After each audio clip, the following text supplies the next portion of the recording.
All right, let's get started.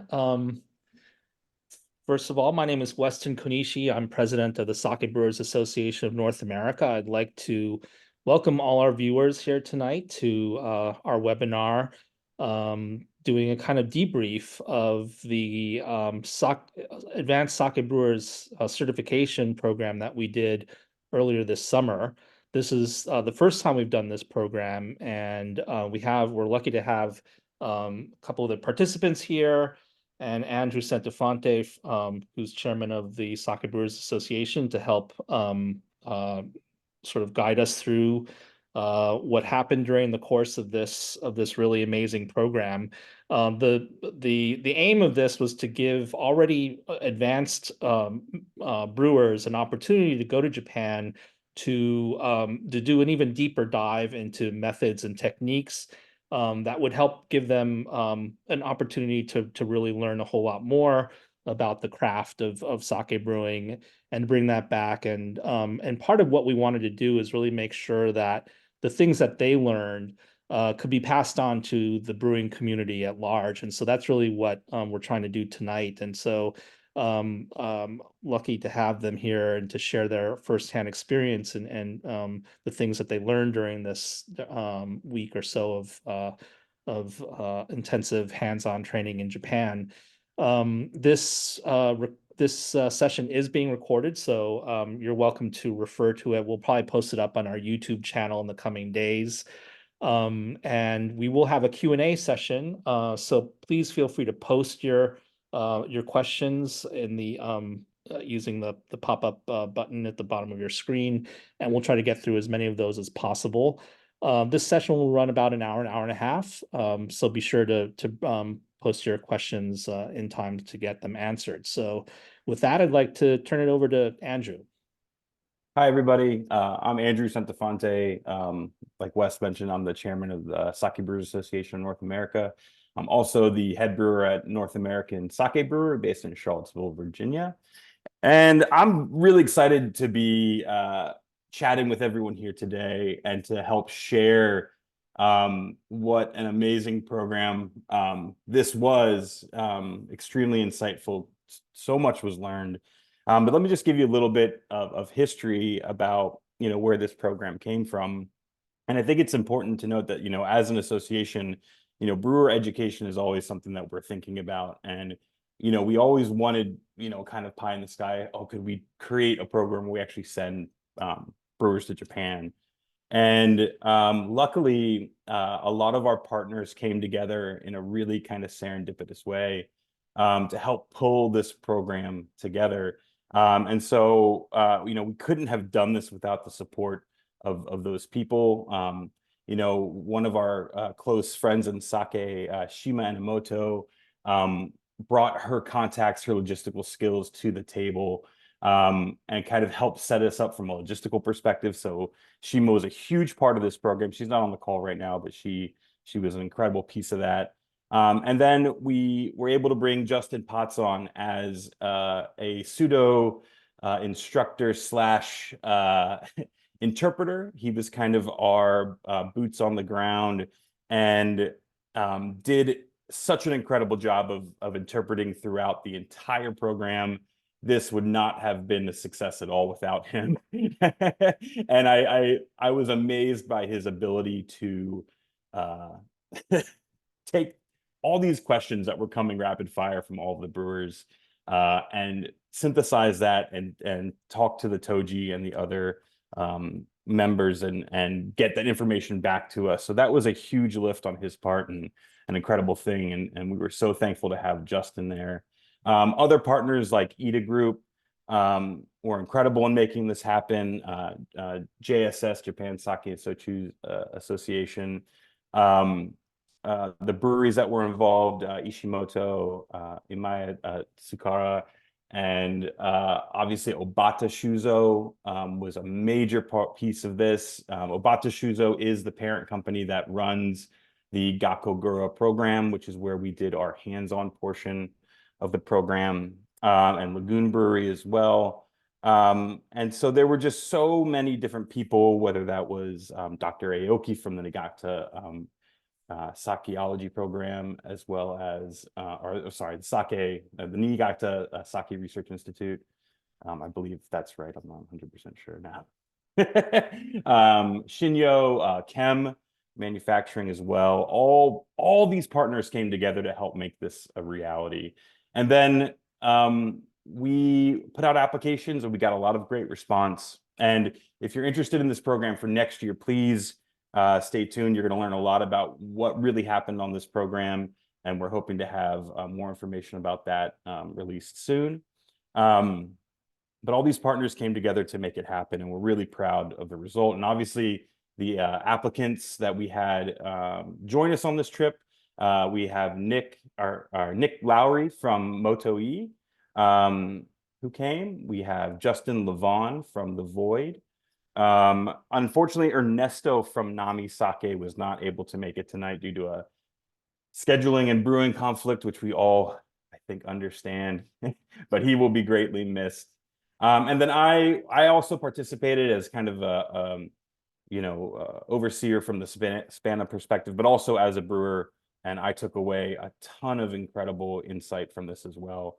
And so we're really excited to help download that and get you all a better understanding of what this program is about.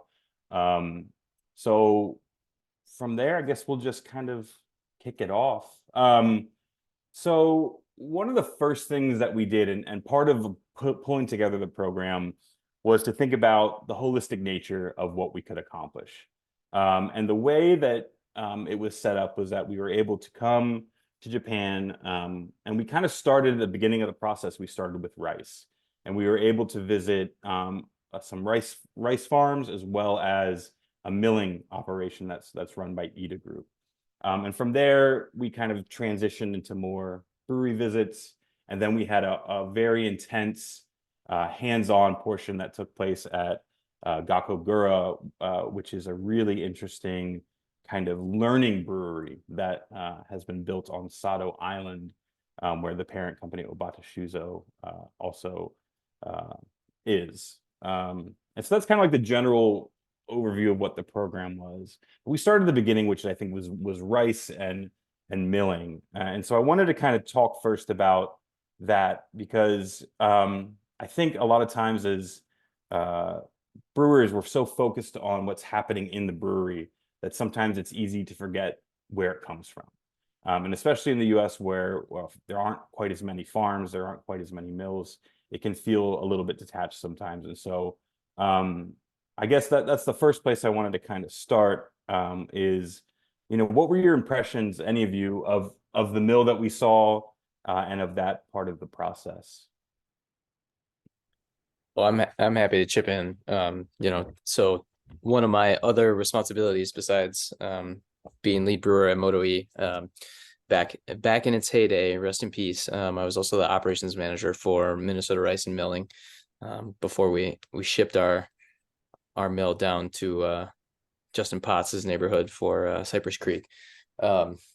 So for me, I mean, that was just a huge eye-opening experience to go from, this piece of equipment that we had bought from a previous company, to go from, essentially the rice miller's equivalent of like dropping off your very first hand-me-down car, like the family minivan, and then like walking into the Ferrari dealership, to see, I mean, these memory serves, they had 8 of their like brand new top of the line diamond plated rice mills that were millions of dollars each. This state-of-the-art equipment, this Niigata Sakamai milling machinery company, this partnership that Ida entered in Niigata, just like the potential of like the upper echelon of rice, it was just astounding to see, just like how precise and how dedicated they were just to this seemingly innocuous ingredient, this thing that like people eat by the millions of grains every year that people plant and harvest, in the billions and trillions probably. To see just the level of singular focus and dedication that they brought was just eye-opening and astounding. It was such an amazing experience. Yeah, I mean, I think I would. Oh, go ahead, Justin. No, I was gonna say, just piggyback on what Nick said. So just the, like, you could tell looking at a lot of the stuff, just the level of engineering and design that went into the mills. So like they had kind of like the main guts of the machine, like a little display thing that we could see and like touch and whatnot. And you could see just like, it's not just this polishing wheel that just, you know, mills the rice. Like a lot of thought went into like the internals of that mill so that it can do its function without like degrading rapidly. And then just the size and scope of the machines as well. So it's one thing to like read and learn about them and see some photos and not see it in person, just how, you know, the size of some of these machines. Because like we'll do tours or have questions, people ask me like, oh, why don't you mill the rice? And so, you know, we have pictures of us like to scale, like standing next to these things and saying like, yeah, this is kind of the milling operation or the equipment required to mill at that degree of precision.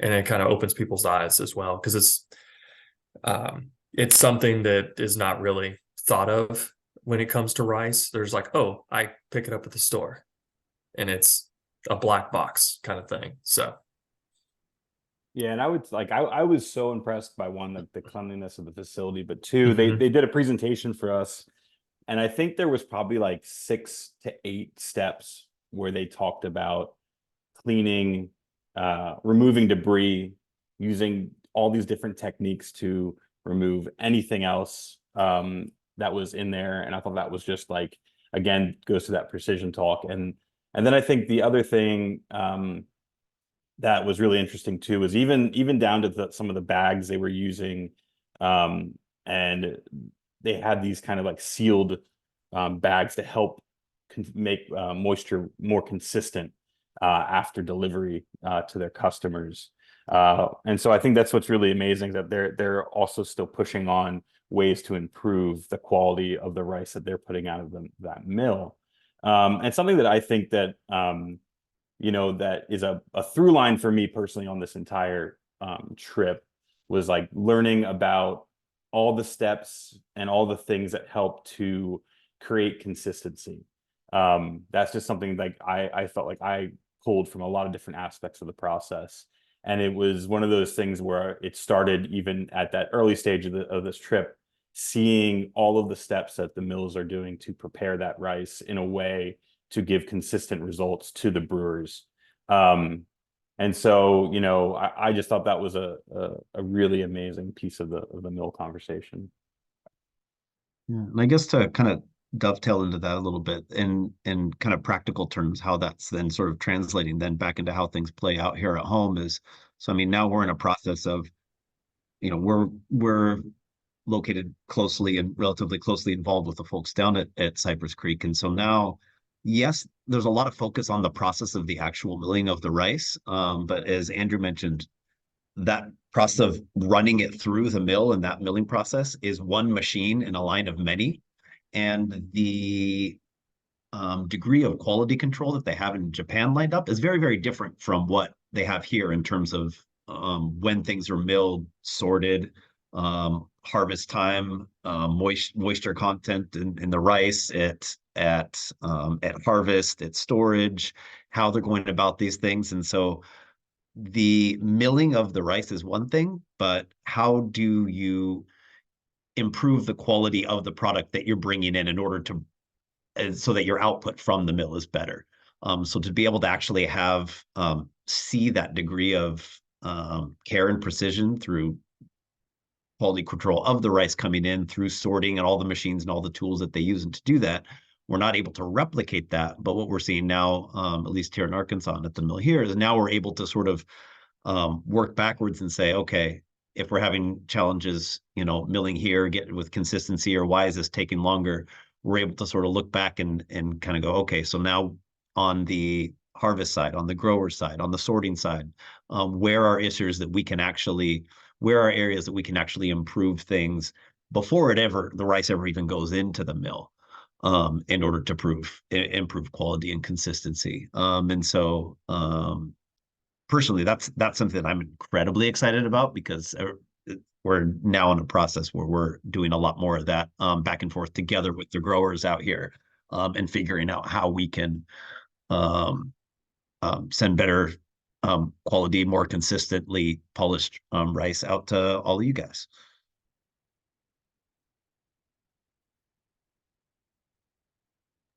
Awesome. And I think that also kind of like dovetails a little bit into just rice as well. And when we were there in, in late August, it was insanely hot. It was it was brutally hot, which was really quite interesting to deal with. But at the same time, the thing that we kept hearing people talk about was the rice.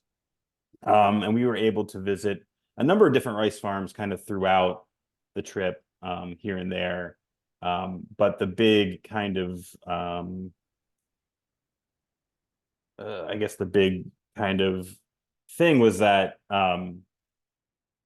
that it was changing how the quality of the rice, and was changing when harvest might happen. And I thought that was just like another kind of like piece that kind of sometimes feels a little bit behind the scenes, when you're kind of thinking about all the history of where that rice came from, meaning the soil, the area, the the climate, and then through to the milling, and how that temperature, that hot temperature was going to change all of these aspects of not just milling, but how that rice would be used this upcoming season. And see, let me pull up. I'm trying to pull up some pictures, and actually, Yeah, and then kind of along those lines too, like we visited a field, and they were, that thing. I was going to talk about the little combine. So they were harvesting, like, what I think they said, like almost a month or 2 weeks or several weeks early, just because it was so hot. Like it just developed so fast. And they were talking about how the changes that climate would do to the rice, and in turn inform like how the settings and what they're going to do to mill it. But then to get the control points that they were looking for. But another really cool part is that was kind of along with seeing the process and the machinery, is they kind of opened up a wealth of information on like just different experiments and some data that they had that informed, why they do the things that they are doing, and how that is going to translate into like our sake, which was really neat. So it's similar to like beer brewers going out and visiting a like maltster, but it was much more than that, just by the sheer amount of like information and things that we got to see from like harvesting to milling, and then downstream, like how it's going to affect the product. And I think that I'm trying to find, I'm pretty sure too, they were saying that because it was so hot, it was causing the outer shell of the rice to harden, kind of like the rice was going into almost like a protective mode, to protect itself from that amount of heat. And so I think that was kind of the big kind of topic, was people talking about, the hardness of the grain this year, and what that's going to do. I mean, obviously from a polishing perspective, but from a brewing perspective as well. And real quick, Andrew, are we jumping on any of these questions as they come in, or are we holding these till the end? Yeah, I think if they're relevant to what we're talking about, Sure. we can jump in on them. Yeah. Sure. I was just going to hop in just, I guess, real quick for Carl. He was asking about the get into the software management. We didn't spend a lot of time on the software management of the milling. However, that is also a service that the in this case, it was Ida Group in Shinakano, where the Shinakano or any of the other mill companies that they will provide is the software that goes along with that mill. You can basically set programs for different types of rice, and then you can obviously change and revamp those. They have a number of different parameters that you can change on there, and that's actually what we're doing in just the last couple of weeks. We had some folks out that spent about 2 weeks down at the mills at Cypress Creek, when we're going through different types of rice and milling to different percentages and figuring out how best to dial in different programs for the different types of rice. And obviously, we can make changes to those and adjustments to those based on, as Andrew was referencing, say the hardest of the rice that year, depending on climate and whatnot. But that is a component of it, and it's something they rely upon. But it's also there is a good deal of actual hands and eyes on, which I'm sure Nick, you can probably speak to. Whether you got a program or not, you're still very much keeping an eye on what's coming out of there, because obviously depending on the harvest or when it's coming from or how long it's been sitting or whatever, the state of that rice could be a little different. So, but yes, that is something that that they do have and is provided, and that we are utilizing as a result, that we can continue to fine tune over time.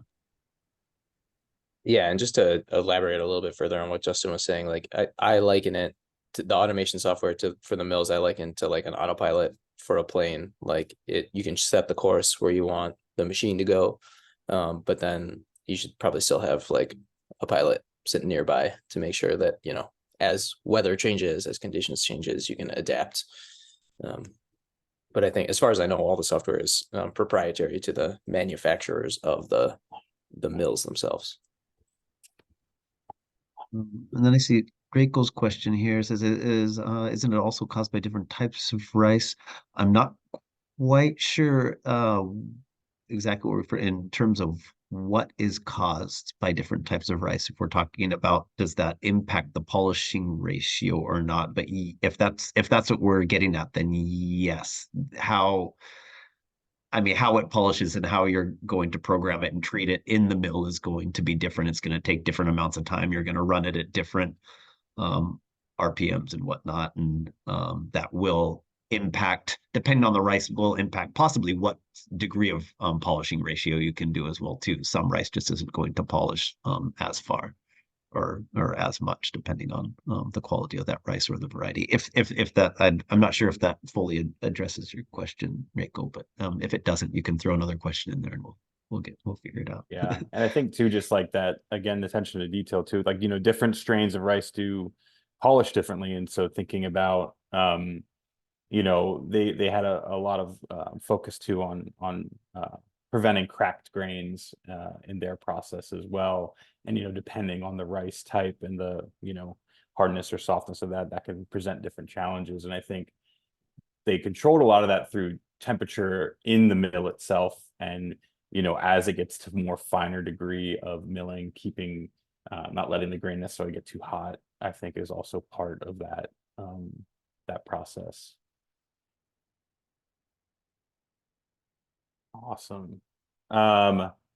And so then, you know, like I said, we kind of visited rice mills or rice farms throughout. The one image you saw of the rice field with the harvester, that was at Ishimoto. And Ishimoto is you know, known for its kind of flagship product of Koshi no Kanbai. It's kind of like a cult level sake. And they're a sake brewery that kind of does all the aspects of their production, where they're in control of their rice farms. They do use, I believe they do have some of their own mills, but they also use others' mills as well. And so it was really interesting to visit that brewery and hear them talk about how important having that control of their own rice was to them. And I think this is where a good transition to kind of talk about some of these brewery visits, because I think what was really fascinating, I mean, obviously each brewery was incredibly eye-opening and fascinating to see, but I think, like, big picture wise, what was really incredible about this program was that it actually took place outside of the brewing season. So, you know, we were there around August, and people were starting to gear up for, you know, season starting around October, late September and October. But it gave us an opportunity to spend time with Toji and other Kuramoto and things like that, where that we could sit down and really talk and dive into issues in a much more personal way that and kind of outside of the brewing environment. And that was what was cool, is because, you know, we got to see this and hear about practice from Toji, and then later in the program we got to actually get our hands into the more production cycle kind of feel. So all of the breweries that we visited also opened their doors to us and were so giving in their knowledge, their passion. And Ishimoto is one of our first kind of stops, was obviously no exception. And you know, I think that their Toji was so passionate about what he was doing, and the level of focus. And it was also amazing. It's something, another kind of thing to think about too, was like the breweries that we went to were all of different kind of scales, where we had very, very large scale production. We kind of had like medium, and then we had very small scale production. And to see the differences between those breweries and how they approach different problems or had the equipment they had was also extremely fascinating. So, you know, for example, Ishimoto is a very large scale brewery. I think it was at least 3 stories, maybe more. And, you know, with different levels having different purposes, you know, and peeking into their Koji room, which was, you know, massive multi-table, multi-space Koji room. And what struck me, again, the scale was something that was unbelievable to see in person, but to also hear that passion that exuded from that team, that was still so precise and kind of centered around what they were actually still doing, and talking about how they manage their Koji and why, was incredible. Because I feel like sometimes you think about these massive facilities that kind of feel like, you know, almost overwhelming, but it comes from such a core of passion. And so they were just an incredible place to visit. I don't know if anyone else had any thoughts on Ishimoto. I was just gonna say, just all the breweries we went to, they were so gracious with their time, and nothing was off the table in terms of questions or what they were willing to share. So like, so some days we spent 3 hours talking about like steaming, or like spent a lot of time just getting down into the very technical weeds of certain aspects. And I think the Toji that we visited really appreciated that. Like, they were getting to nerd out about the sake with us, but it was just kind of cool to see, like Andrew was saying, different scales, because you can see kind of, well, we all had an idea of what we like, how we handle these problems brewing, but then to talk to somebody who, like, yeah, they have similar problems or similar issues brewing, but they just tackle it a different way, or have a different way of thinking about the problem, just at a sheer scale that they're producing at. So, but yeah, it just helped to get like kind of the creative juices flowing, and what can we change about, you know, what we're doing to make it better, or to replicate some of their kind of desire for control or consistency at like all minutia of the process. Yeah, I would mirror what Andrew and Justin have both said, that all the breweries that we visited were so incredibly gracious and forthcoming. And I think probably my biggest takeaway from the collection of breweries is how uniquely distinct they were. I mean, we went from, you know, Ishimoto, where Andrew's saying about how many floors they have. I mean, they had an elevator, so like, Well, you have an elevator too, don't you? Well, okay, yeah, but not for our brewing purposes. But at any rate, like we rode that elevator multiple times to get around that Willy Wonka factory. And like, I mean, you go in their conditioning room, and I'm looking at one of their, like, a picture of one of their tanks. It's like almost 28,000 liters, and like that's almost double our annual production. And so it's like that's one tank. So to like think about things in terms of like different scales, and how the problems can, like, problems you'd never even think of, suddenly become everyday reality for them, was incredibly interesting. But then also, like, for a brewery of that size to see the lengths that they go to make as consistent a product as possible was amazingly impressive. And then Ishimoto also, Ishimoto Shuzo there, like had essentially two parallel breweries in their facility, that they have this giant, massive production scale, and then sort of tucked away in the corners of every floor, there was like another little secret brewery for, like, the all-stars of their brewing crew, where they go to do just their competition, their Daikinjos, that operated like, I wouldn't say it as like a different company in terms of like ethos, but like existed on this like sort of parallel track of like two different sake breweries occurring in the same building at the same time. It was such a surreal experience. But then also to see things like, Takuchi Toji, to have him just like stop as we're just like walking from one floor to another. We walk past this like wall of Kojibuta, and he just like picks one up and just like starts walking us through like every little detail of like why this piece of wood is shaped this way, why this rib has this slight bend to it. Just like despite having a tank that like is bigger than my house, they like are willing to still focus on like such minute details at every step of the process. It was incredible. And I think there, to circle back onto like the graciousness of the breweries that we visited again, I think really the only limit that we had in terms of what we could get out of each visit was just pure time, and like the questions that we could think up.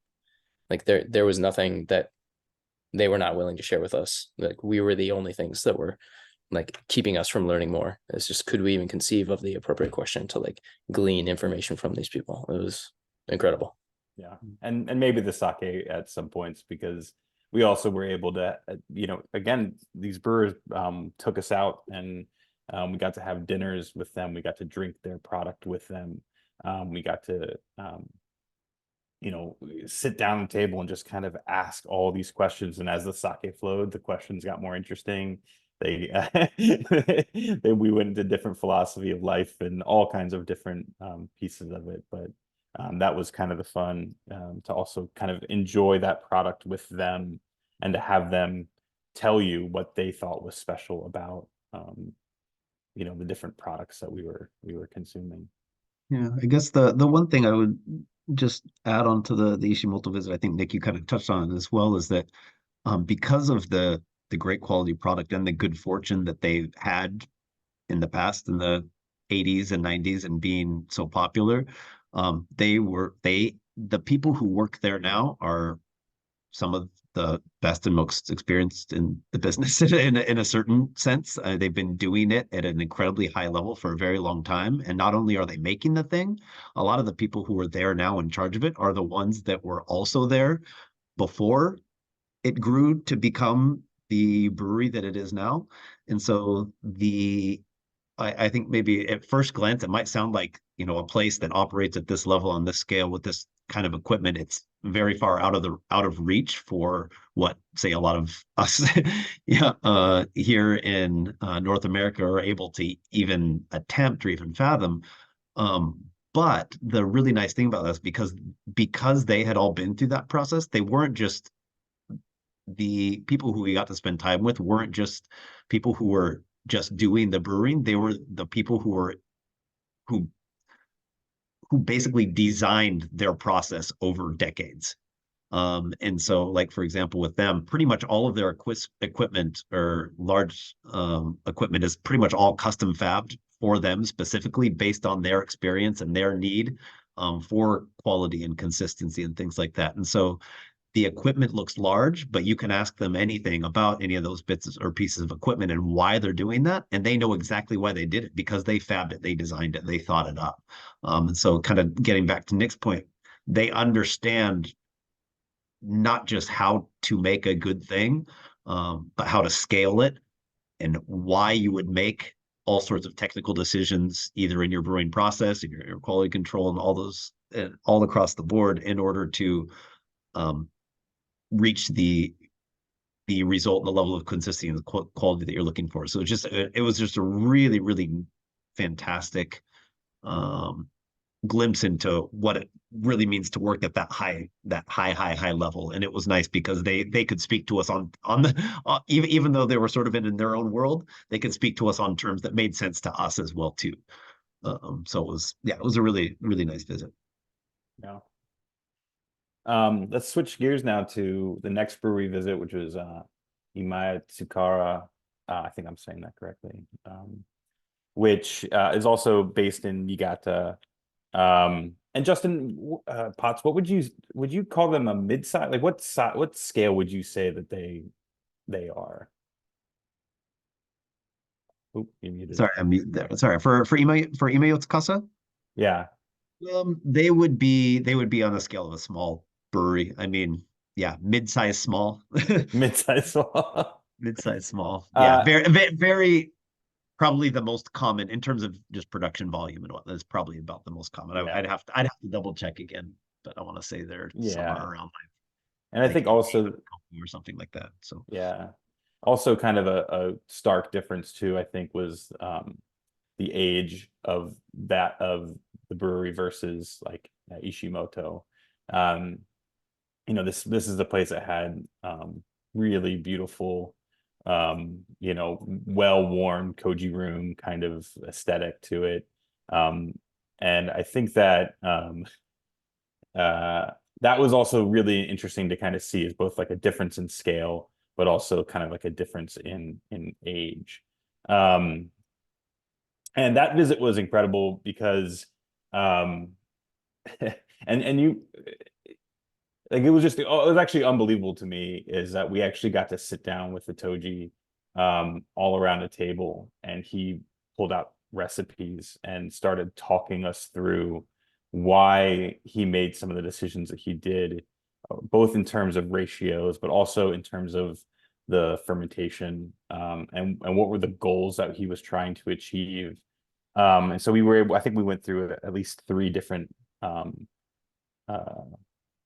recipes where he kind of talked about what that end goal was and how he was able to achieve that, which was just unbelievable. I think one of them, I don't remember all the details of it, but he was talking about kind of like this idea of what was it, yeast homicide, and where he was purposely growing up yeast and then changing it so that it kind of took them all out, which was just absolutely fascinating. yeah. Yeah. No, I guess it's the nice thing about Imaya Tsukasa. So I imagine there's probably more than a few folks here on the call that have been to Japan or done brewery visits, and if that's the case, have probably been to Niigata as well. Imaya Tsukasa is actually probably one of the most accessible breweries in Niigata, if not the most accessible, given their location and proximity to Niigata Station, as well as just the fact that they're very proactive about giving brewery tours. However, and while their tours are excellent and very accessible, they actually don't really show any of the brewing process as part of the tour. You kind of walk around the actual brewing process. You don't actually ever get to go in and actually see where almost any of the work actually gets done, which isn't a bad thing. That I don't think that's necessarily what a brewery tour needs to be, but it's generally a pretty closed brewery in terms of the actual production.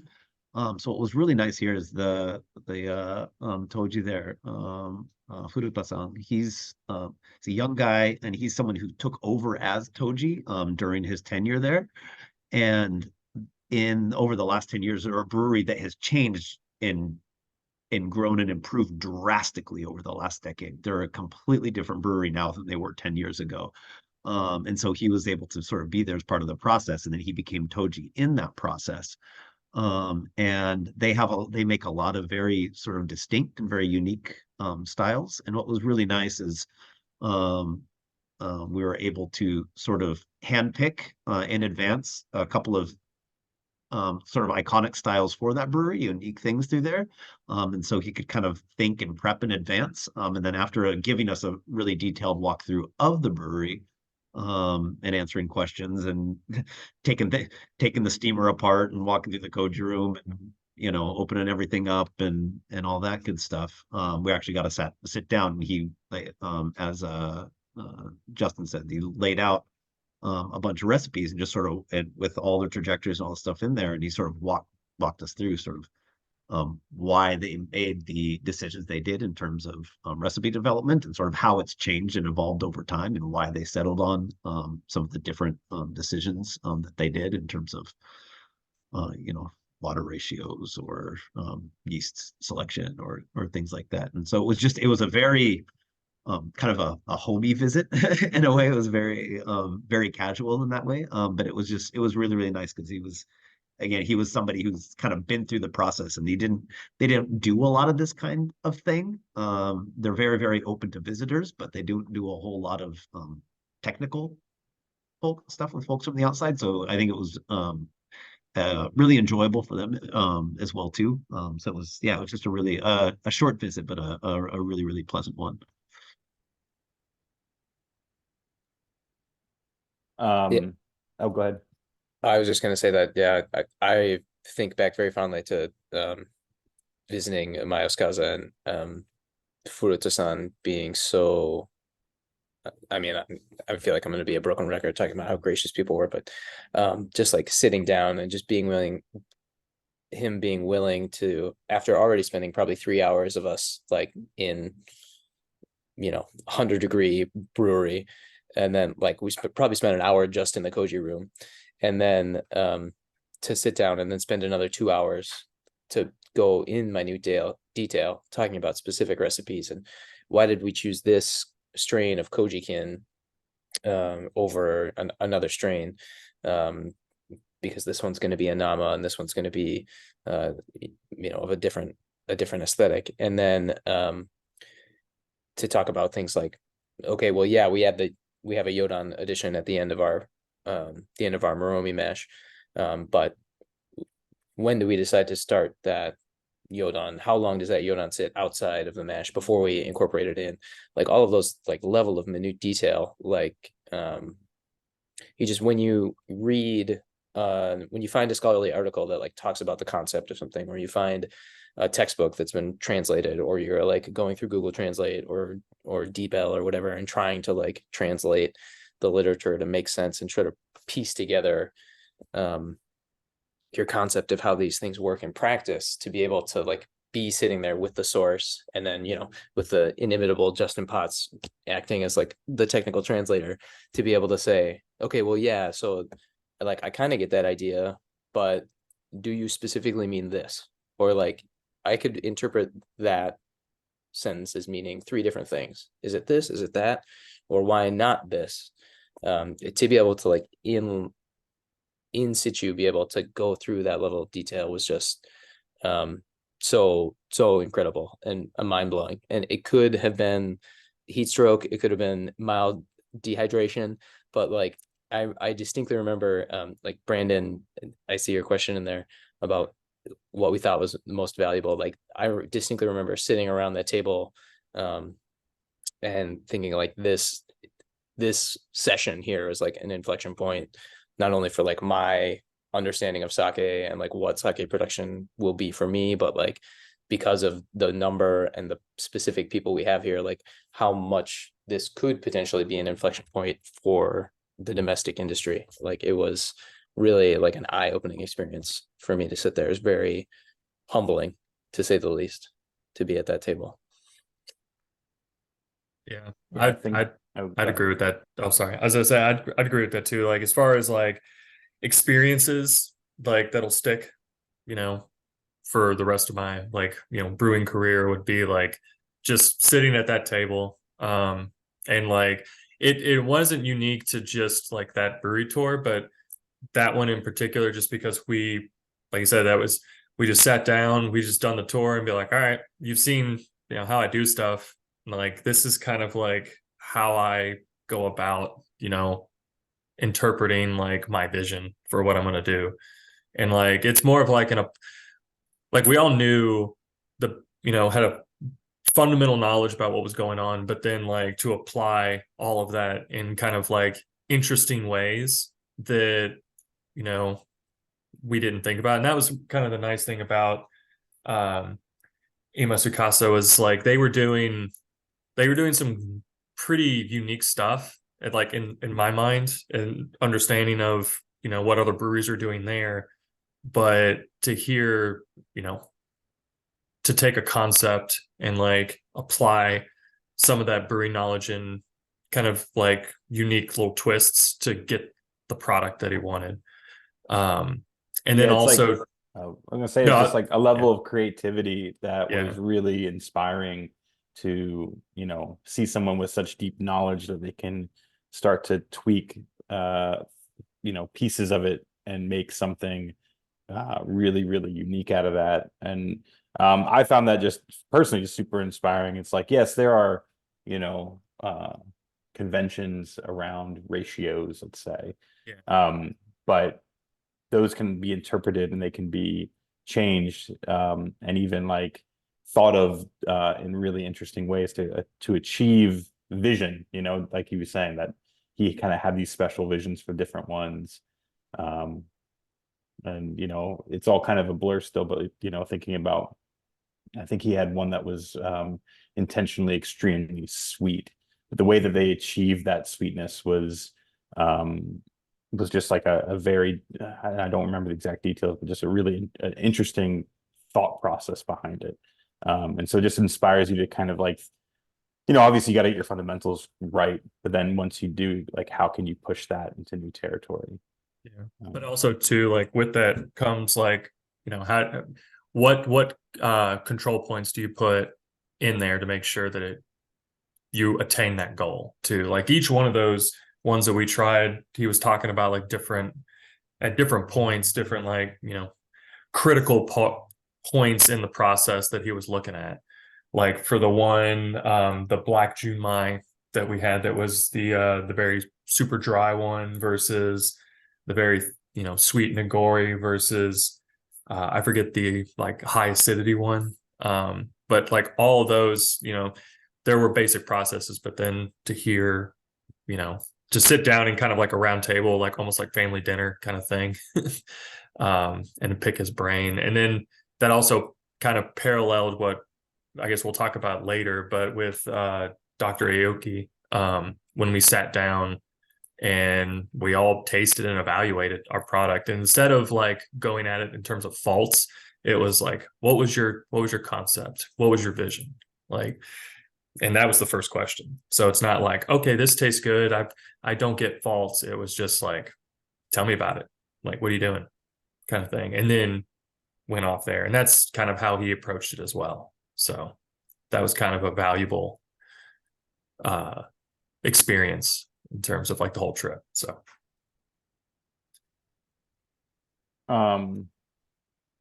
Lucas asked, you know, what were some of the examples of brewing decisions made to alter the fermentation and what were the results? I don't know about positively or negatively, but I think it was things like the timing of the temperature curves during, you know, fermentation, whether they would bring the, you know, temperature up quickly at the front and then kind of like slowly drag it back down, or, you know, maybe have like a more of a natural kind of lift towards the center of the Moromi and then kind of bringing it back down softly. So there was talk about like when do you activate that yeast in that kind of scale of that meringue, but also things like the Yodon additions and you know you know when do you apply that? How much do you apply that? And why do you apply a Yodon, for example? You know, like I believe in one of them, it was like they kind of um, I think they started with a faster fermentation and then brought it down over time and kind of dried it out in a certain way, but then used the Yodon. They like dried it out like a ton and then used the Yodon to kind of bring it back up and achieve a little bit of acidity from that as well. And so I think like it's hard to say because there were so many little nuanced pieces that each contributed to like the whole that was the vision. Or And kind of like, you have a concept, what levers can you pull to like do that? Like what I think one stuck out to me that, he was talking about, he's like, well, how big of a shubo or like how fast I ferment it or like the parameters within that, like that's a lever I can adjust to like get that high acidity or that like super dry, like crisp kind of finish to it. So it wasn't like Andrew's saying, it's not like one particular thing, but it was just a long list of different like levers and buttons you can press to get the outcome that you want.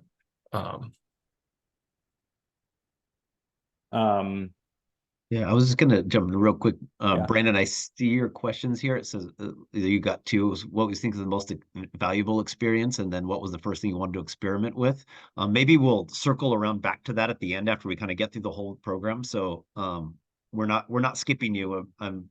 Those are actually really good questions, and I'm curious to hear the answer as well. Yeah, we'll hold out on that. Maybe well, I we'll think move on yeah, to Gakkogura because we still we still gotta have a get to lot of that. ground to Still cover. have a lot of ground to cover. Yeah, I mean, I think that yeah, so then the next thing is we jumped on a hydrofoil and zoomed out to Sado Island, which if you've not been is an unbelievable place. Just so beautiful, so packed with history, and has got some great breweries on it. And again, just to kind of frame it, this parent company, Obata Shuzo, has been around. I don't have the number in front of me for a very long time, and I think it was like 1880 or something like along that. But they recently opened there was like a elementary school that kind of went out of, I don't want to say business, I guess that's not the right word, but they stopped using it. And so Obata Shuzo kind of scooped up some space in it and built a brewery there with the intent purpose of teaching and learning. And up to this point, it'd been kind of used more for tourism, SOMs, kind of like industry professionals to get some hands-on experience. But we're the first kind of professional level group that came in, and we utilized it to the max, and so we got a lot of experience working with that toji directly. We made koji, we steamed rice, we built tanks. We actually did a kijoshu, which was really fascinating to be a part of. We helped fill some bottles. We obviously washed rice. And like all things, like we were there for a finite period, and like Nick said, it's a matter of time. So we didn't get to see necessarily every step or do every hands-on piece of the process, but just being in those rooms with those people really was just such an incredible experience. And so I don't know if anyone else wants to kind of jump in on like, I don't even know where to start with this part of the experience. Yeah. I'll let you guys kind of share your impressions and whatnot. But I guess just to kind of frame it a little bit and reiterate kind of what Brandon said is it was a brewery designed to allow for time with the people that are there in the brewery visiting for the intent of learning, right? And so the amount of patience that everyone showed all of us. I mean, you know, for example, for one of the hand parts of the program, we did a couple of rounds of koji in the time we had there because we were there for about 6 days. But we were at every single time we were in that room.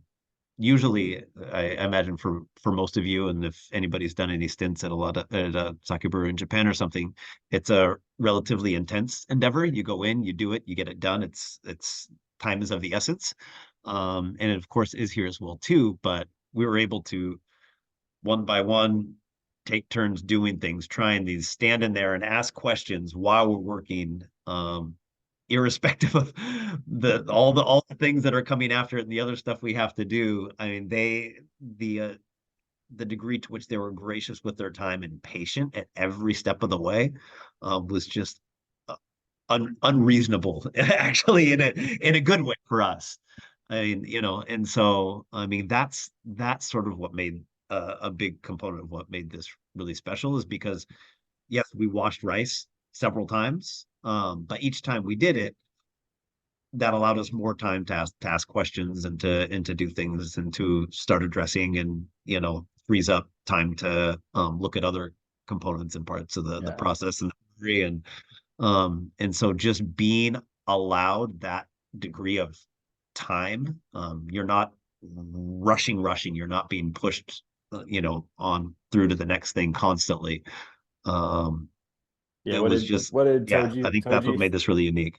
The Toji there was like, yeah, it's getting too humid in this koji room. You Yeah. guys are asking way too many questions. Yeah. It's like, get out of here. Yeah. Yeah, Nagano-san was very patient with us, but also had a very good sense of humor. And what was different about it too is he was just like, instead of saying like, "Here's how I do it," first thing he'd do is be like, "How do y'all do this? I want to see what y'all do," because he was learning as much from us, from like American brewers as we were from him, which was a lot of fun and really just opened up a lot of fun like conversations. And then too, like, he was always like, "Y'all want to see this?" And we were like, "Yeah." So we didn't sleep a lot when it came to that, because you know, he was like, "All right, the brewery's open to you. You can come in, you can see the koji if you want, you can touch it, do whatever." Yeah. I think one of the which someone mentioned, like, I think the biggest conversation point we had at Gakkogura was about steam. Steaming rice and the essential kind of element that is, I think we talked about rice steaming more than anything. And I think it always kept coming back to steaming. We derailed a lot of conversations talking about steaming. We're talking about steaming. And like it was just fascinating to learn. And you know, like I said, we tore that koshiki apart. Like, we sat there and we unbolted it and took the different layers off and got to see the inner workings, which was absolutely fascinating. And one of my bigger takeaways as well from, you know, I think that's like, Brandon, the ultimate question, like, what's the most valuable? And I don't know if this was the most, even though it was, I don't know, but like learning about steam, and I think what was fascinating for me was like the line and connection to more historical steam, and how it's connected to like the more modern approach to koshiki design. And you know, basically this idea that, like, you know, before there was a giant kind of tub of, or stainless steel cauldron that would be filled with water with, you know, fire raging underneath it, and how that water level at first, you know, produces a certain quality of steam, but then once that water starts to get lower, it creates a more dry steam atmosphere, and how that has translated to how koshikis are now built, to have kind of like a dual stage aspect to them, where they'll use more water-based steam, and then for the last, you know, 10 to 20 minutes they switch over to a more superheated steam, and what that does to the quality of the rice that comes out of that koshiki. So you know, this goal of a, you know, gelatinized center with kind of a more firm outer part is achieved through changing the the way that steam kind of comes through the rice, but it's still connected to like how it was done, you know, a long time ago. And so that was just such a super eye-opening piece to me, and helped me kind of understand that role of steam and kind of what's happening on a deeper level, and to see that koshiki kind of torn apart to understand deeper what's going on there. Also, just to feel the product at each of the stages as well. Because like, I mean, they're tracking, you know, data points along the way, but you're still using your senses at every step of the way, and just like feeling like the effects of that design and process, and like the quality of steam on it. To kind of get back to Brandon's first question, is like most valuable experiences, like all the sensory type experiences of taste, touch, feel, see, like sight, smells, like all of that, that you kind of take for granted, that you don't get to experience when you're just reading about it, just physically seeing it and being there. Yeah, and I think that's like troubleshooting too, like when Yeah. you're looking at your own rice and going, huh, this is different. Why is it different? And then using that to, you know, as a base to kind of start to troubleshoot or think about, you know, what's actually happening. So yeah, steam was a big topic. Yeah, I mean, they were also, oh, sorry, Nick, go ahead. I was just going to say, I think it's hard to understate the point that Justin made about being able to involve the rest of your senses in the brewing process, like the level of knowledge, the theoretical knowledge that you can gain through text, through Q&As, through a video, by trying a finished product. Like it pales in comparison to being able to like take that rice out of the steamer and to make the mochi, to like then follow that same rice through the koji making process to like actually pick up the futa and like turn it upside down like it's a blizzard from Dairy Queen, and like watch the rice not fall out, like to you know, to have the toji like say, okay, so this is how I measure. I don't use a ruler. I got my finger, my index finger here, and then like how hard I push down on the rice. That tells me like the depth and the quality that I have, and then like to be able to mimic that, and like to be able to calibrate your senses in that way, to like connect the dots between all this text that like we have access to, and that we can sort of glean information from, but then to involve the rest of your body, the rest of your being in that process. Yeah. Like it's hard to replace that. Yeah, and I think that's like what was neat as well, is that at least with Koji, we got to see both like you know, box methods and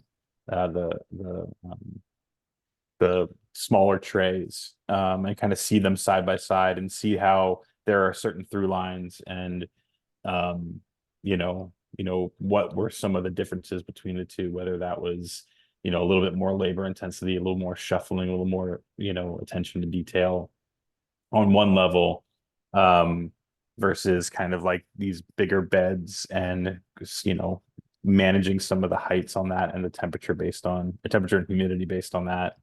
But yeah, like I thought that was like one of the funniest things too. It was like, it's like, how are you measuring? And he's just like, you know, sticking his finger in and kind of like giving that pressure and kind of seeing like where it's at. You know, and that's the kind of stuff you pick up on. It's like you kind of look around, you see Toji like just grab a clump of rice and kind of like feel it, and you're like, okay, he's thinking about, you know, X, Y, and Z. Whether or not he's like expressing it, you know, all the time, you don't get it all. And then I think you know, also part of the program was we had some experts come through, like we mentioned Dr. Aoki. We had equipment manufacturer Shinyo come. We had Chem, which is a Kyoto electronics manufacturer, come and kind of show us some of their equipment, and we were able to do some qualitative analysis on our own sakes, which was really eye-opening and nerve-wracking, and really interesting. The other thing that I want to talk about too was the conversation we had around hempe. I think that was a really interesting and fun one. Obata has been doing some research around this, and they are, they've made a sake, and they've found that, because we're talking about different milling, going back to that milling conversation, kind of like more round milling or oval milling versus like more flat milling. And what was fascinating was they're starting to find some research behind the fact that this hempe milling kind of leaves some of the endosperm in the rice, even after the milling process. And they're finding that endosperm actually contains some enzymes, unique enzymes that can influence flavor. And so this is a really fascinating, and they were saying kind of like a milestone in its kind of like conceptual, that like milling can actually contribute to the flavor of the sake. And we talked about this for a long time. One particular night, we talked about hempe, and it was so exciting to not only hear about that, to see it, and then we got to taste that product too. And it was definitely a crowd favorite of the night to kind of check that out. So that was also a really incredible piece of the pie. Yeah, I guess. Oh, go ahead, Nick. Oh, go ahead, Justin. Yeah, please. No, I was just gonna say, kind of touching on the idea that we did have other guest speakers in there. So while obviously the hands-on component was a really, really critical component, the reality is and this is something the Toji and the owner, Hirashima-san, would reiterate a lot when we were sitting down with him talking about processes and approaches to different things. And they would sort of always, first thing say, this is how we do this, because an individual brewery is sort of a master of their domain, but it doesn't necessarily, they're not an equipment manufacturer. They're not necessarily, technical analysis scientists or anything like that, and so you have different perspectives that sort of, when all looked at together, give you a better understanding of sort of the principles of what you're doing. And so along with having sort of the hands-on component, one of the example was Shinyo Giken, which is another Niigata company that is a manufacturer and supplier of a wide range of brewing equipment. And the nice thing about, for example, having them come visit is, for example, steam. How do you get a quality steam? How do you optimize your steam for your particular steamer or koshiki or what it is that you're using, depending on your steam method and whatnot.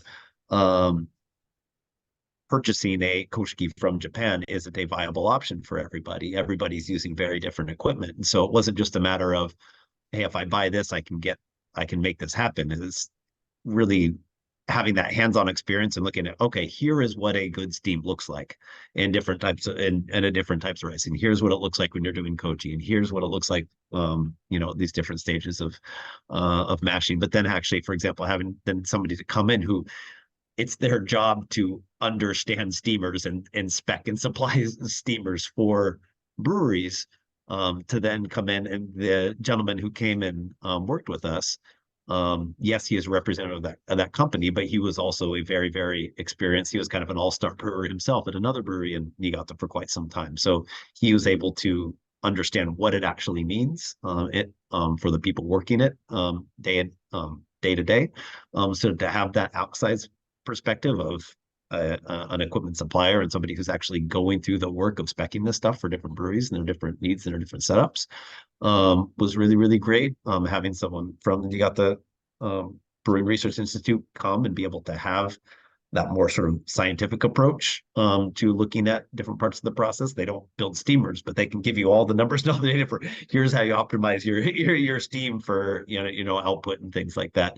And so it's unreasonable to think that you're going to get all of the answers that you need from a single brewery or from a single technical advisor or from a single equipment supplier. But the idea was by giving getting reps in and getting that repetition in the brewery together, at Gakkogura, and working with the Toji, working with the brewery owners and the brewers, and being able to, the more times you touch something, you come up with more and more questions. You sort of develop gradually a little bit more bandwidth to be able to see different parts of the thing that you didn't notice the first time around. So in the process of being able to do that and ask those questions, interspersed were these visits from other outside specialists, as well as opportunities to then sit down with the Toji, and or for example, Hirashima-san, the president of Obata Shuzo and owner of Gakkogura, to sit down and have them work through stuff in detail with us as well too. We worked through a bunch of their recipes and their trajectories and stuff in the same way that we did, say, at Ime Otsukasa, when we had a lot more time than too, because we had a lot more time just there to do that.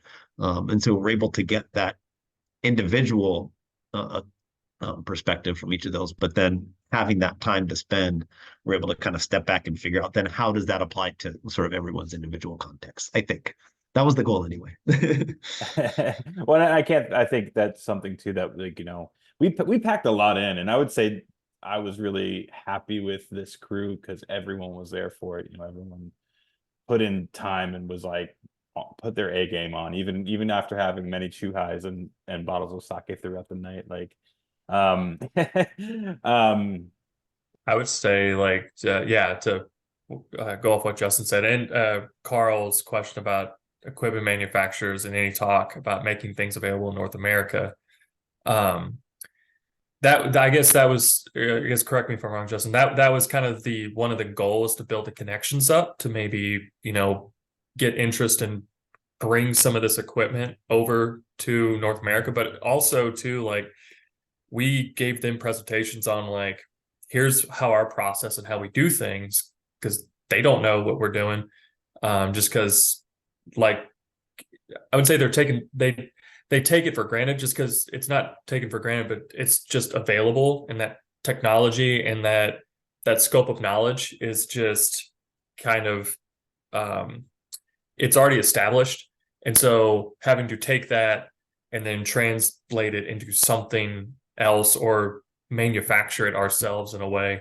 So they saw our breweries, we talked about stuff, and then gave us pointers on, like, all right, here's what you can do with your existing equipment to reach that kind of quality, and here's things you can check to make sure you hit that quality. Steam was a big topic on there. Also along those lines, like, kind of like the moisture rates that you want to hit for your steam, how well it breaks apart, and different, like, sensory kind of qualitative and quantitative things to do, but also get into, like, the conceptual kind of understanding on, like, you're not just steaming, you're setting yourself up for success with that initial process that can get taken for granted. It's just as important as, like, your fermentation curves. So, well, and I think that's, like I said earlier, like, one of my bigger through lines, and maybe something that I would say maybe to Brandon's question about what's the biggest takeaway, was, like, all these little things you do along the way to help build consistency, to then have better data and better benchmarks, was huge. That I just saw, you just see it in all the process, and in some things that you think are minutia.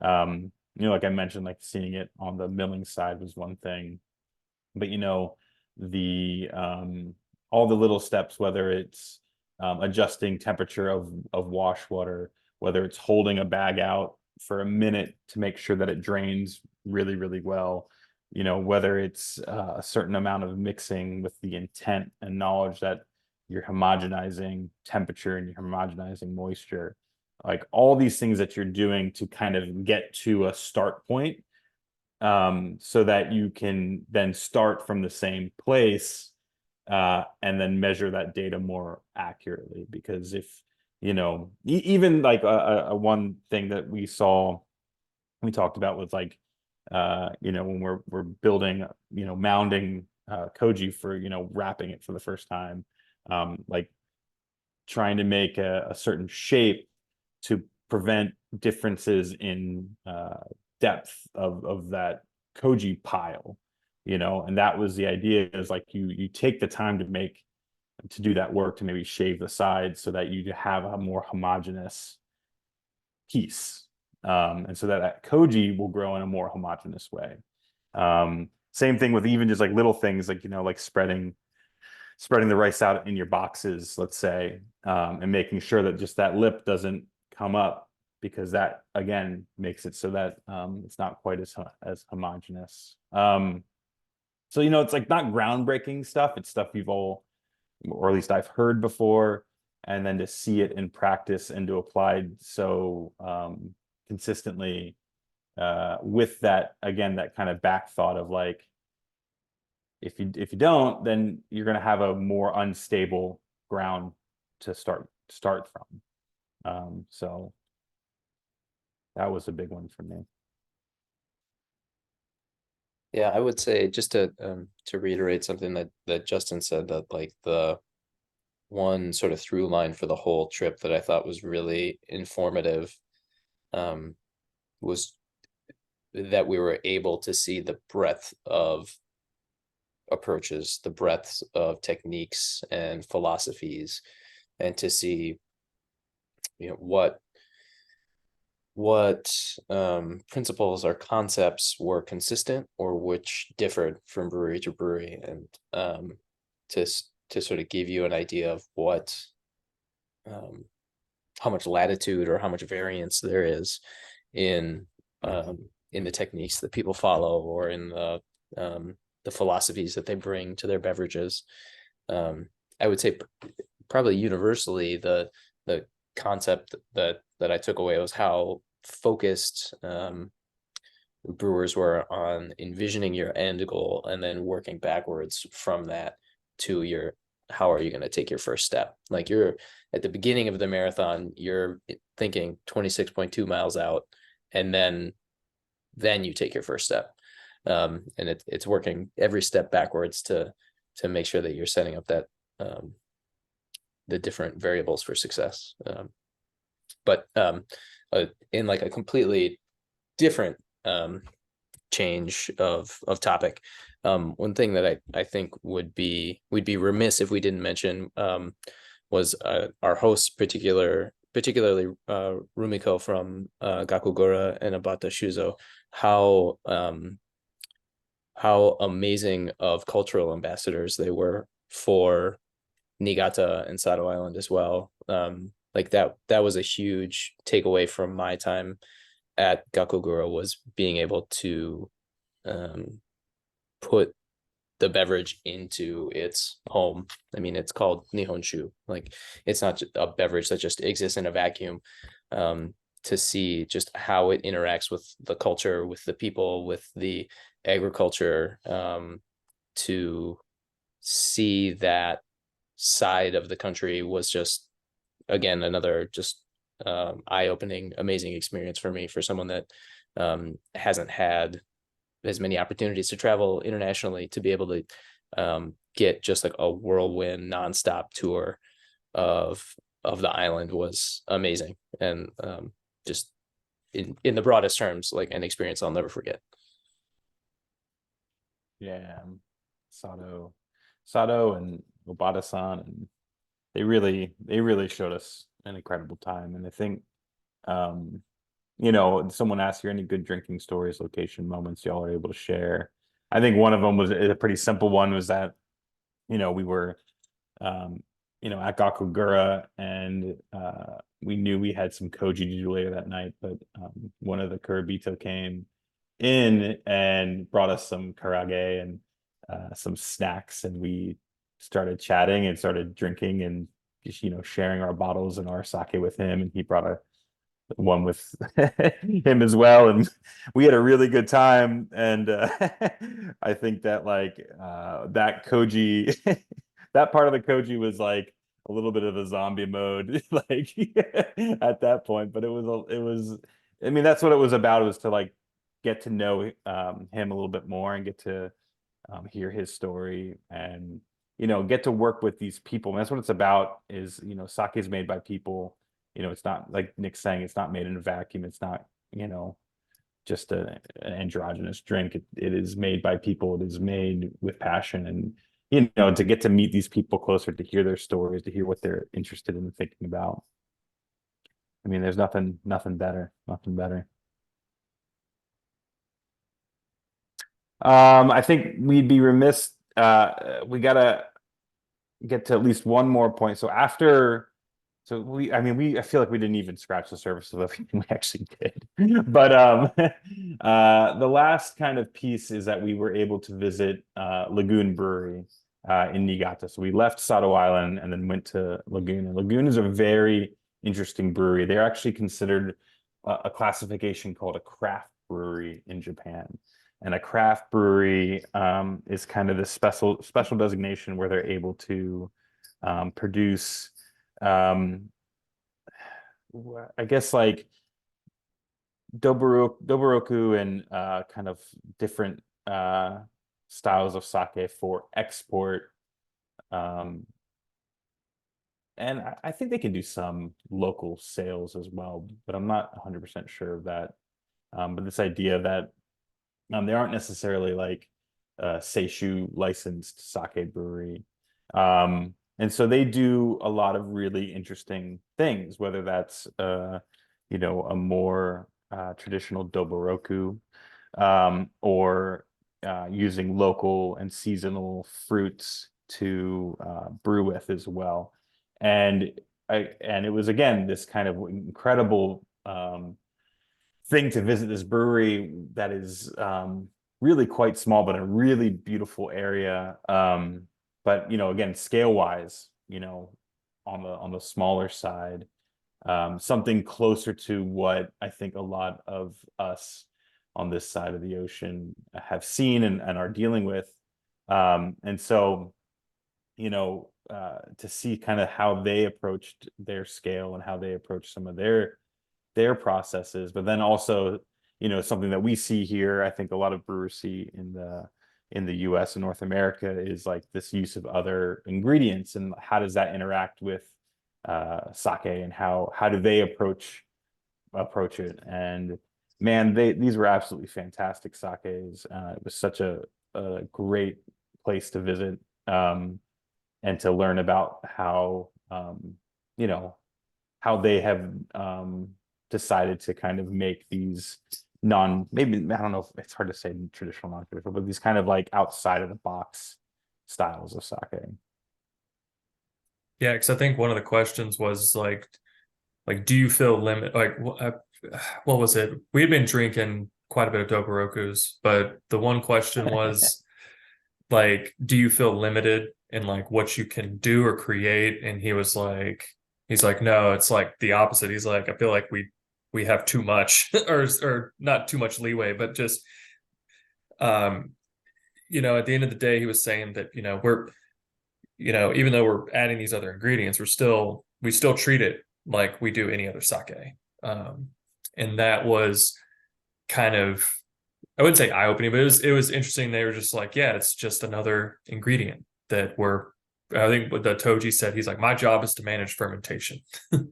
And then, we had a lot of interesting talks about just the use of those other ingredients and how do they play, how do you like your philosophy and how you approach the product that you are going for, because now you just added another variable to it.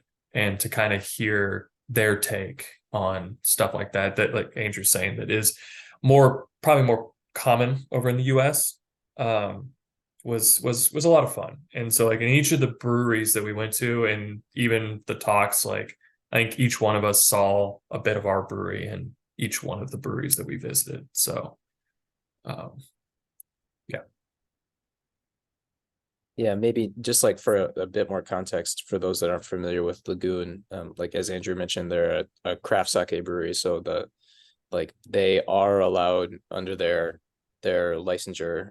I don't know if it's technically a Zashu license or something else. Maybe Justin, maybe you remember more specifically what license they had, but they're domestically in Japan. They're not able to sell Saishu because there aren't new licenses.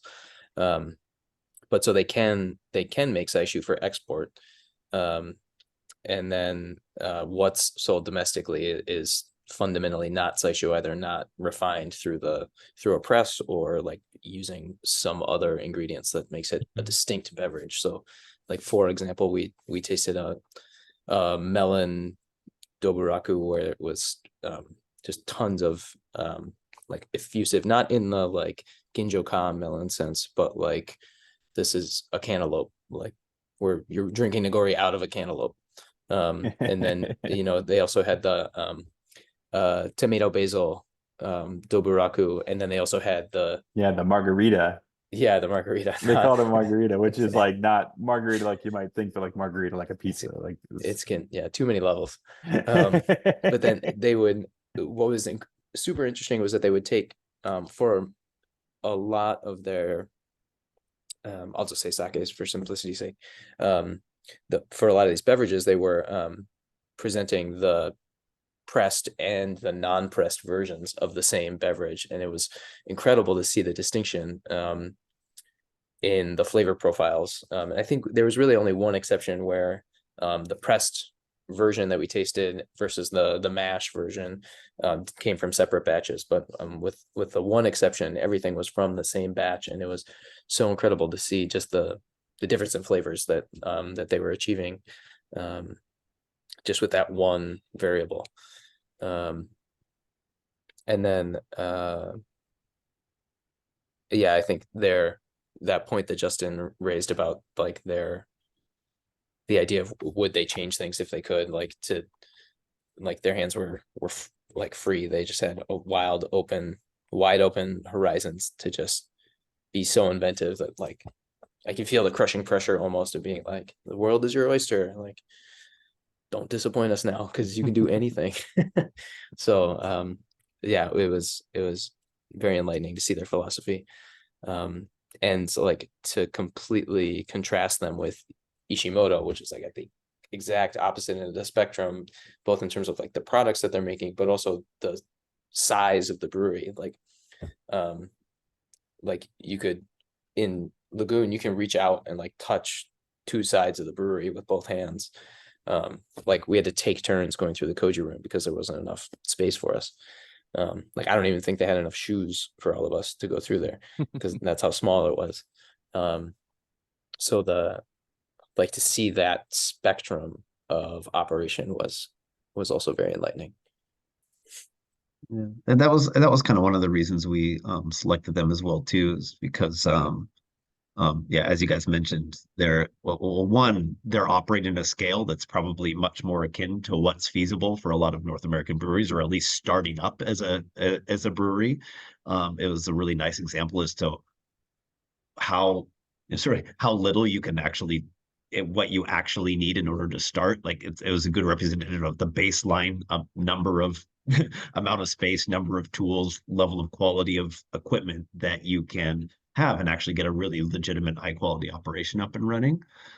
So that was one reason. The other reason they're interesting is again, because of this, as someone mentioned in there, that's sort of craft sake moniker. Yes, the craft sake thing is kind of a marketing deal. And they are limited. The number of breweries adopting that approach is due to the prohibitive nature of new sake brewing licenses in Japan.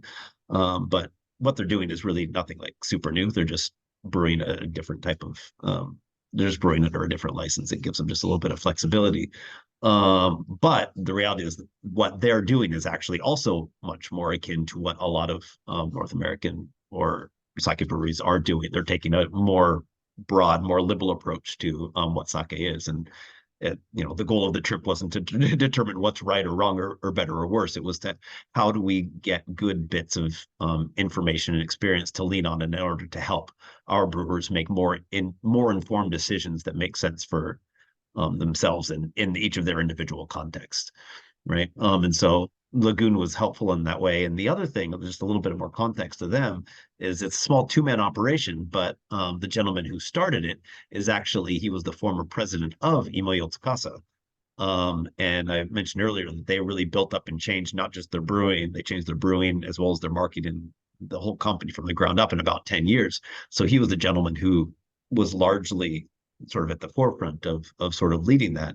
And then he stepped away to go do something really, really small like this. So not only does he have the experience of the small brewery, he also understands what it means to run, I guess, a more standard size operation and what it means to actually live as a business and thrive as a sake business within Japan, as well as export and all those things. And so because their newer brewery is operating under a different sort of licensure, while they're allowed, as I think somebody mentioned, they're allowed to make sake or nihonshu. They just can't. They have to export it, given just sort of the nature of the license setup right now.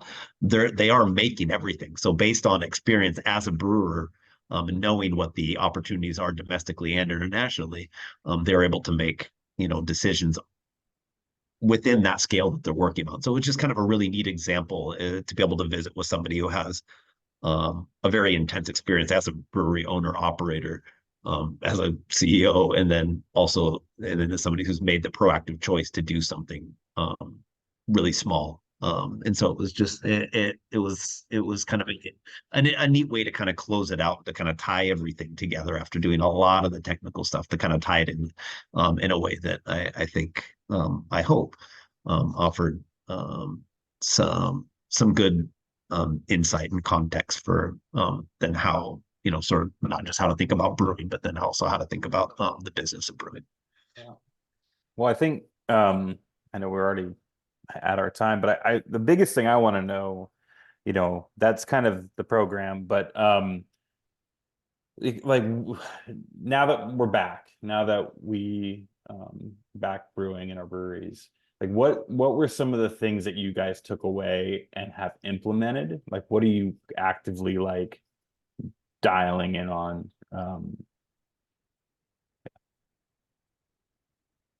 Anyone?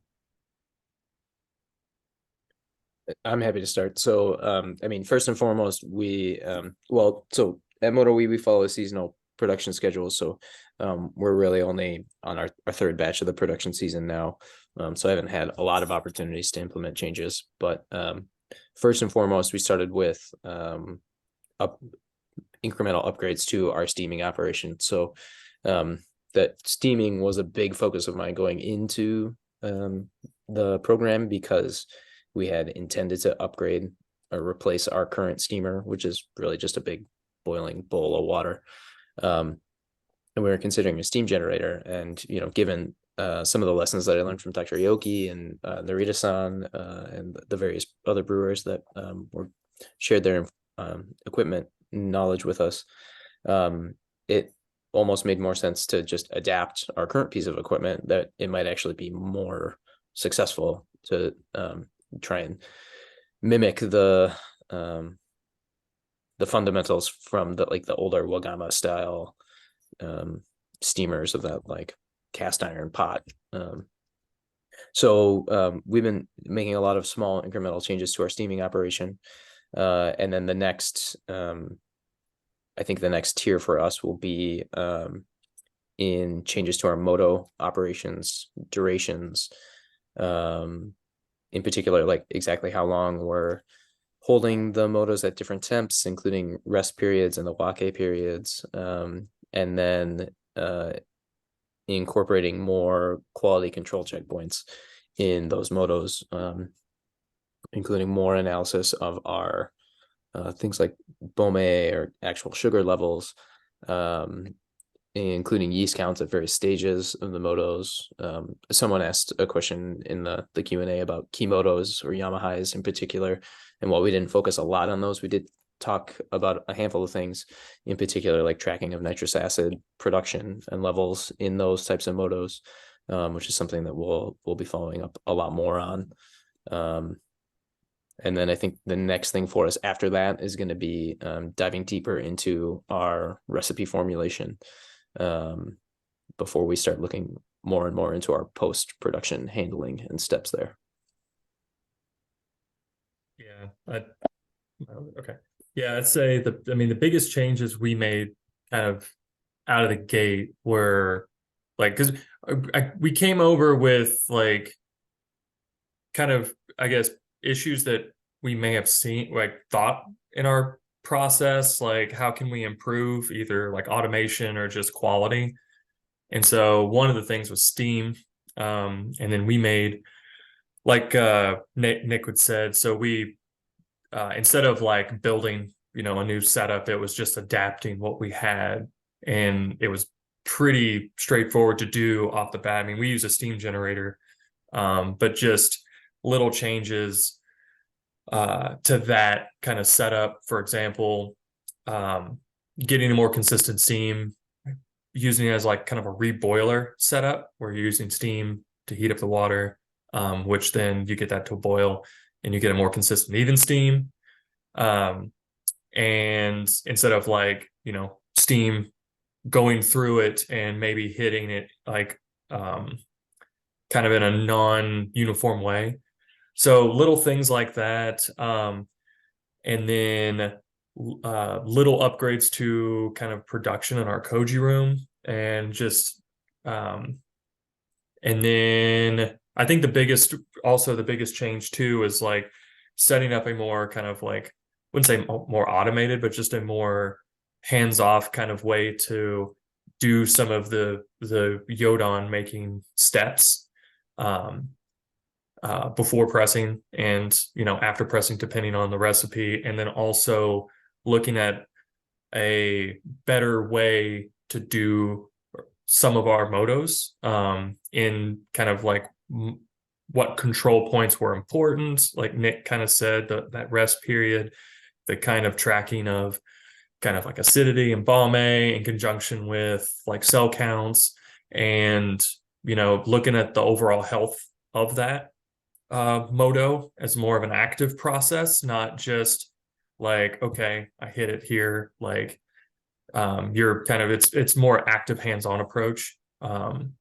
So I think those are the biggest changes. And then also I guess I'm echoing what Nick said, some of the recipe development too. So for some of our more like premium lines of products or different rices, different mill rates that are starting to kind of come into kind of the US market with Isabel and Cypress Creek, kind of approaching that recipe development in a more targeted way, more or less. But I mean, we have changes that are kind of like immediate changes that were easy to make, and then kind of like projecting those out and just incrementally doing stuff so it doesn't affect the process too much. But like as Andrew said, there was a lot that we talked about, so it's just trying to identify what were the most important pieces, and then just making a tweak here, making a tweak here, making a tweak here. Yeah, I think that like that's like there's this question from Callie that says like what was the most mind-blowing thing, and I think that like I don't know if anything blew my mind. I would say that there was just a million little reinforcing pieces that kind of built a better picture. There were gaps in my knowledge that were filled. There were ways of thinking that were interesting and new and that you take with you. And like, I mean, I would say the same thing from my side is like, obviously since Steam was the big thing, like I've been doing a lot of, in like looking at our Steam process and how that works, and, doing the changes that you can. I mean, we're all relatively small breweries with, realities of, financial realities and market realities. We can't necessarily just go out and buy a brand new koshiki and things like that. So it's incremental in nature. It's going to be, incremental in again, like that like learning your brewery and how it works here and how it works for you. But what I say is like the fundamentals that were learned around like, certain aspects of the process make you think about it in new ways and approach your problems in a new way. And so, it's like, well, I see this aspect of the steam that I don't like. How do I fix that? Because now I know what I'm actually looking for. Like, is my rice too wet? Is it too dry? Is it getting that,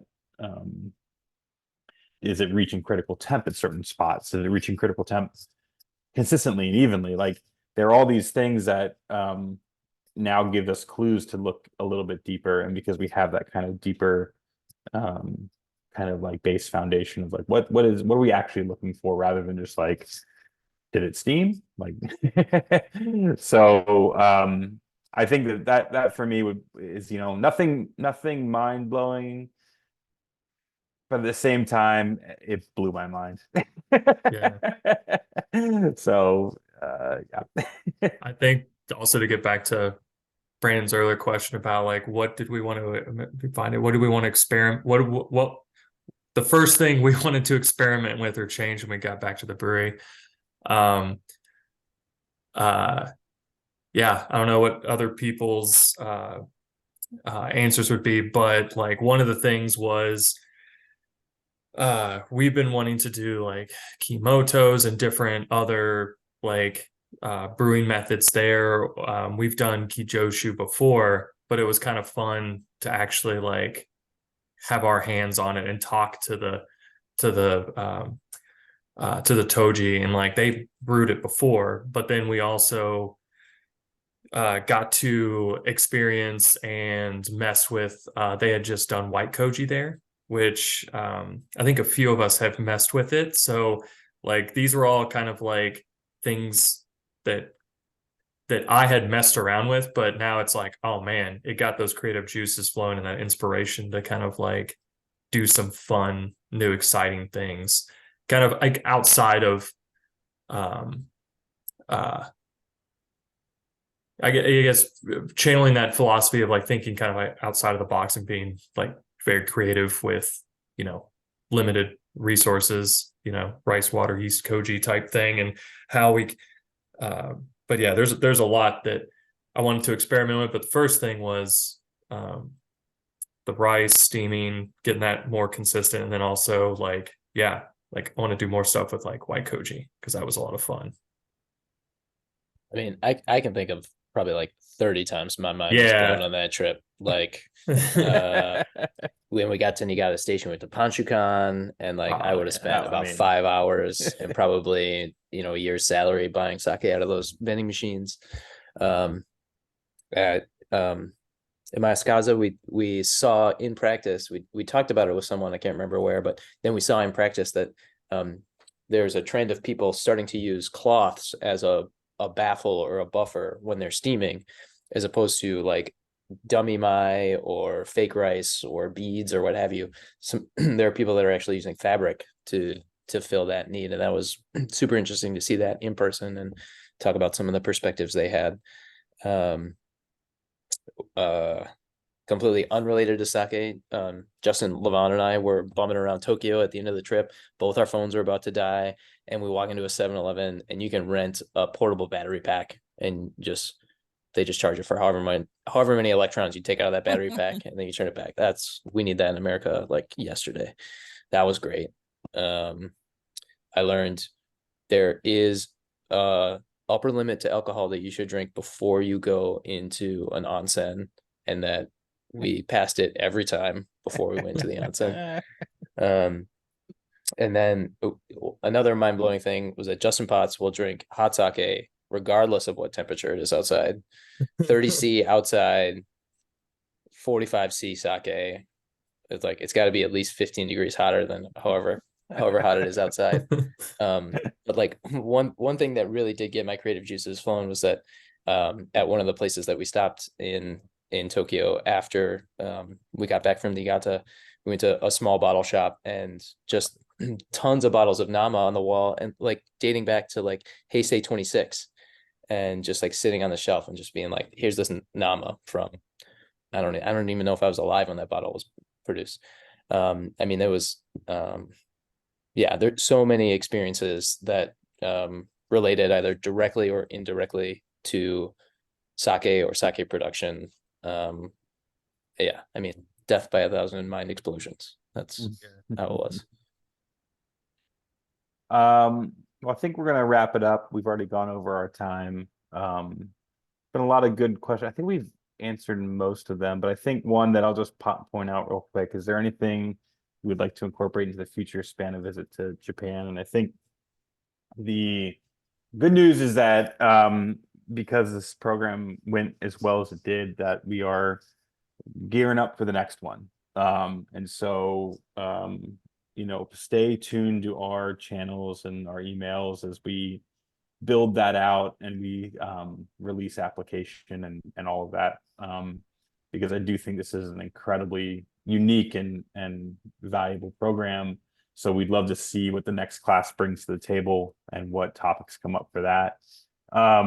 You know, what will it look like next year? I think that some of the framework is solidly in place. Like where it leads, we will see. You know, I think our goals of, you know, having a solid hands-on physical portion of the program at Gakkogura is the core, and then using that as a springboard to visit breweries in Toji and spend time, I think will be, it's just what we hope the program to be. So we'll see how that develops in the coming, you know, months as we figure that out. And I think that, like, you know, there's all kinds of small things we could do better or change. But like I said earlier, like the group that went, and I would say like for future groups is like get ready to like dive in deep and to be there for it, because you can, you know, it's only going to give as much as you put into it. And then if you put yourself out there and you push into what is happening, you're going to get so much out of it.